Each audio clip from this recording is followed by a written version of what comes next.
Super star Krishna గారి గురించి ఎంత చెప్పినా తక్కువే అవుతుంది. తెలుగు చలనచిత్ర పరిశ్రమకు ఆయన పరిచయం చేసిన టెక్నాలజీ, ఆయన పరిచయం చేసిన జోనర్స్ గురించి ఇప్పటికీ ఏదో ఒక సందర్భంలో మాట్లాడుకుంటూనే ఉంటారు. తన కెరీర్ లో 350కి పైగా సినిమాల్లో నటించిన కృష్ణ గారు తెలుగు సినీ పరిశ్రమకి ఎన్నో కొత్త దారుల్ని చూపించారు. గూఢచారి 116 తో స్పై థ్రిల్లర్ ట్రెండ్ ని, మోసగాళ్లకు మోసగాడు సినిమా ద్వారా కౌబాయ్ జోనర్ ను ఆయనే తెరపైకి తీసుకుని వచ్చారు. టెక్నాలజీ పరంగా 70mm ఈస్ట్మన్ కలర్ వంటి ఫార్మాట్లను ప్రోత్సహించింది కూడా ఆయనే. కృష్ణ గారు బ్రతికి ఉన్న టైంలో ఆయన హాజరైన ఓ ఇంటర్వ్యూలో తన కాలంలో పనిచేసిన హీరోయిన్లలో జయప్రద, జయసుధ, శ్రీదేవి, విజయశాంతి అంటే తనకు ఎంతో ఇష్టమని ఆయన తెలిపారు. వారి నటన, స్క్రీన్ ప్రెజెన్స్ సినిమాలకి ప్రత్యేకమైన శోభను తీసుకొచ్చాయని తెలిపారు. అదే ఇంటర్వ్యూలో ఆయన మహేష్ బాబు గారి గురించి మాట్లాడుతూ గూఢచారి 116 సినిమాని మహేష్ తో రీమేక్ చేయాలనుకుంటున్నట్లు తెలిపారు. మహేష్ బాబులో ఉన్న stylish acting skills, screen presence ఆ కథకు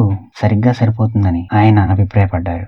ఈ తరం హీరోల్లో మహేష్ బాబుతో పాటు జూనియర్ ఎన్టీఆర్ నటన కూడా తనకు నచ్చుతుందని కృష్ణ గారు ఆయన మనసులో మాటను తెలియజేశారు. అల్లూరి సీతారామరాజు సినిమాని ఎన్టీఆర్ చేయాలని భావించారని, సినిమా చూసిన తర్వాత ఇంతకంటే ఎవరు ఈ పాత్రకి న్యాయం చేయలేరని తనను అభినందించినట్లు కృష్ణ గారు తెలిపారు. వీడియో నచ్చితే లైక్ చేసి మన ఛానల్ కి సబ్స్క్రైబ్ చేసుకోండి ఫ్రెండ్స్. Thank you.